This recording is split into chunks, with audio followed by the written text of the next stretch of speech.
Je suis une petite youtubeuse. Je me suis lancée sur YouTube depuis 2019. Donc ça fait déjà 5 ans que je suis sur YouTube en tant que petite youtubeuse parce que j'ai moins de 2000 abonnés. Mais j'ai appris tellement de leçons et je vais partager avec toi. La première chose que j'ai appris sur YouTube, c'est que rien ne doit t'empêcher de faire des vidéos. Je sais que ce qui empêche les gens de faire des vidéos, c'est souvent la peur. Tu as souvent peur que, oh, si tu publies cette vidéo, on va se moquer de toi sûrement. Tu vas faire trop de polémiques avec la vidéo ou tu vas recevoir tellement de commentaires négatifs. Ça ne doit pas t'empêcher de faire des vidéos. Ta parure, comment tu apparais sur les vidéos, peu importe, que tu sois sapé, que tu sois avec le bling bling, c'est pas le bling bling que les gens viennent regarder sur YouTube. Ce que les gens viennent regarder sur YouTube, c'est beaucoup plus le sujet, de quoi tu parles. Donc achète-toi une caméra qui coûte 4000 €. Achète-toi des lumières, des appareils pour avoir des vidéos sophistiquées de qualité comme tu veux. Si ce que tu dis dans la vidéo n'a aucun sens, si ce que tu dis dans la vidéo n'apporte rien à celui qui a cliqué sur la vidéo, il ne va plus te regarder, il ne va pas te follow, il ne va rien, ça ne va rien t'apporter du tout. Beaucoup de gens font des vidéos tellement simples. Quelqu'un va prendre sa caméra, allumer et dire ce qui lui passe sur la tête. Tout simplement, si ça résonne, si ça parle à beaucoup de gens, les gens vont cliquer sur la vidéo. Je vais vous montrer le screenshot de plein de vidéos sur YouTube qui font des vues, 100 000 vues, 1 million de vues, alors que ce sont des vidéos tellement simples, pas compliquées. Ce sont des gens qui viennent, ils filment juste dans la nature. Si tu veux une lumière, si tu veux avoir une vidéo assez éclairée, essaye de filmer dans la nature. Essaye de sortir, tu vas filmer peut-être dans un parc où c'est bien éclairé là. Comme maintenant, si les gens adorent regarder les vidéos des gens qui se filment et parlent au parc, parce que ça fait plaisir d'écouter les chants d'oiseaux, la beauté de la nature, ça fait aussi la beauté de la vidéo. Tu peux essayer comme ça. Si tu n'as pas encore d'appareil sophistiqué pour te faire des vidéos sophistiquées de haute qualité que tu veux, essaye de te filmer dans la nature en ce moment où il fait chaud. Tu peux profiter de la lumière du jour, tu peux profiter vraiment de l'été pour filmer tes vidéos. Va même à la plage, va à la plage où il n'y a pas encore trop de monde là. Tu te filmes devant l'eau, ok, en train de parler, en train de dire ce qui te passe par la tête.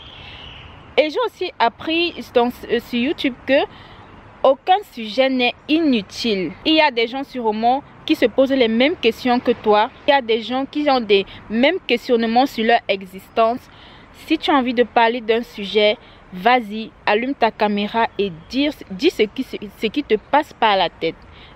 Il y a un monsieur qui a quitté son job de chirurgien, neurochirurgien, un truc comme ça. Cette vidéo est à 9 millions de vues actuellement. Et tu crois que c'est pourquoi? C'est parce que ça résonne avec des gens en ce moment. Imagine quelqu'un qui est dans la trentaine et qui ne se retrouve pas encore dans la vie, qui se sent isolé, qui a l'impression de n'avoir rien accompli. Cette vidéo va parler à cette personne et elle va cliquer sur cette vidéo pour comprendre pour qu'on voit la perspective du monsieur. Pourquoi après 40 ans, il a quitté son job. Il y a plein de vidéos comme ça. Je viens de quitter mon job, je me sens seule, je n'ai pas d'amis. Les vidéos sur la solitude, les vidéos sur les questionnements, quand tu questionnes ton existence là. Si tu as des questionnements dans ta tête, tu veux parler avec des gens, fais comprendre ta perspective sur internet. Allume ta caméra et fais-le. Peut-être vous avez peur de votre entourage. Tu t'en fous. Allume ta caméra, tu parles de ce que tu as parlé. Allume ta caméra. Et aussi, ne te préoccupe pas des commentaires négatifs. J'ai remarqué que les gens font souvent des commentaires négatifs sur YouTube alors qu'ils n'ont pas regardé toute la vidéo. Ils viennent juste commenter le titre de la vidéo. Ma vidéo dernièrement où je parle du fait que l'amitié entre l'homme et la femme n'existe pas. Les gens n'ont pas regardé toute ma vidéo pour comprendre qu'est-ce que je veux vraiment dire par là, l'amitié entre l'homme. Comment comprendre ma perspective. Alors que dans la vidéo, j'ai bien expliqué, mais les gens sont venus juste commenter le titre. Certaines personnes, pas toutes. Tu t'en fous des commentaires négatifs. Si tu viens sur Internet, prépare ton mindset. Il faut savoir que quand tu viens sur Internet, tout le monde va regarder ta vidéo. C'est un truc public. Ça va tomber sur n'importe qui. Ta vidéo peut tomber sur n'importe qui. Ton titre peut trigger. Comment on dit trigger? Ça peut déranger n'importe qui là. Et il va venir dire n'importe quoi dans tes commentaires, dans ta section commentaires. Tu t'en fous de ça. Tu dis ce que tu as à dire. Si les gens ont des critiques positives à faire, c'est bien. Les commentaires négatifs qui n'ont aucun sens, juste pour... Les gens ont souvent des commentaires négatifs pour rabaisser les autres. En fous-toi de ça. J'accorde le temps à ma communauté positive. Je prends les critiques positives tout simplement. Je prends les critiques constructives qui peuvent m'apporter un plus, pas la méchanceté gratuite. J'ai fait une vidéo où je disais, où je parlais de mon expérience quand j'avais... Je ressentais tellement le besoin de toujours avoir l'argent. Je voulais seulement avoir l'argent au point où j'ai fait des trucs vraiment pas catholiques. Quelqu'un est venu m'insulter, prostituée. Ça ne m'a pas dérangé parce que je n'ai pas pris ça à cœur. C'est aussi ça une leçon qu'il faut apprendre sur YouTube.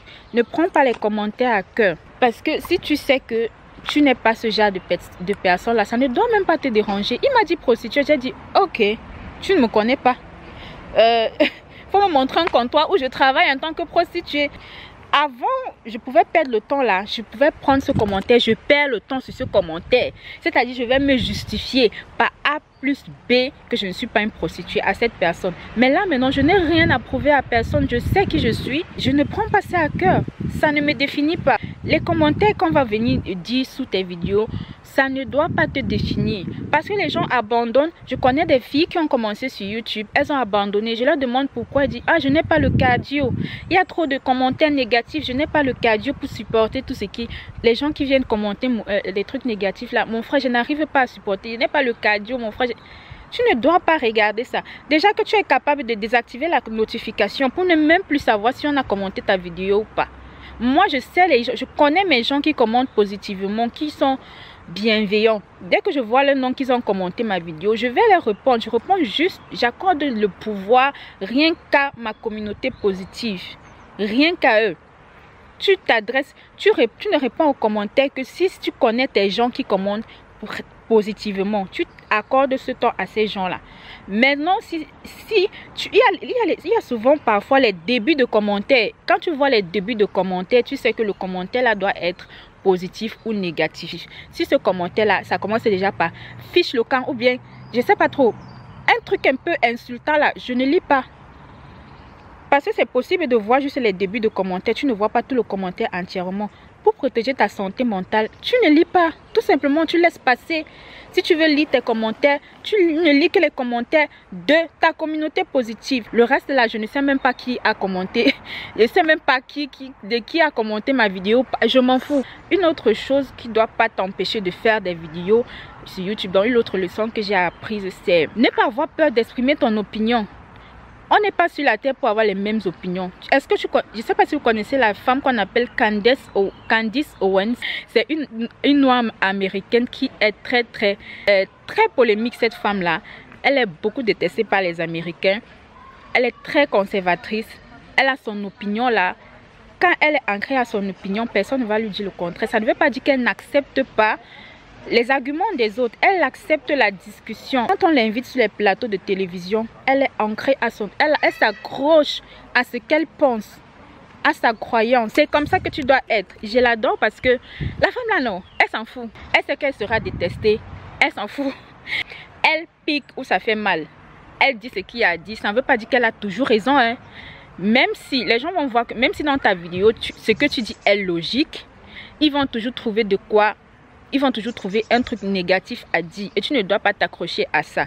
C'est normal. Tout le monde n'est pas venu sur terre pour avoir les mêmes opinions, pour être d'accord avec tout ce que tu vas dire. Et si tu viens avec ta vie sur les réseaux sociaux, après toi ce qu'on commente, après toi ce que les gens disent, ce qu'ils pensent, tu ne peux pas venir poster ta vie privée là et tout. Et tu penses qu'on ne va rien dire. On va dire quelque chose. Tu ne peux pas empêcher les gens d'exprimer ce qu'ils pensent sur les réseaux sociaux. Et aussi ton nombre d'abonnés, tes statistiques ne doivent pas t'empêcher de faire tes vidéos. Tes statistiques ne te définissent pas. Moi au début, mon objectif c'était atteindre 1000 abonnés et 4000 heures de visionnage. C'est tout ce que je voulais pour pouvoir commencer à gagner de l'argent. Voilà, j'ai atteint mes 1000 abonnés, je suis à 1600 abonnés.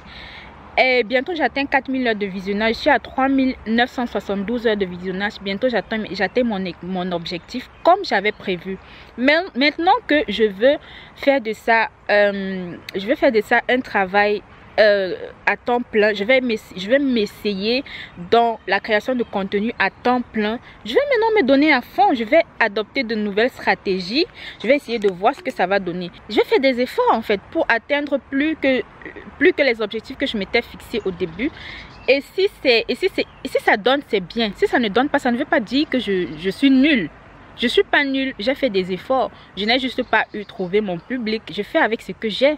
Je suis très reconnaissante de ma petite communauté. Je suis reconnaissante des statistiques que je fais sur des vidéos. Ça ne doit pas t'empêcher de faire tes vidéos.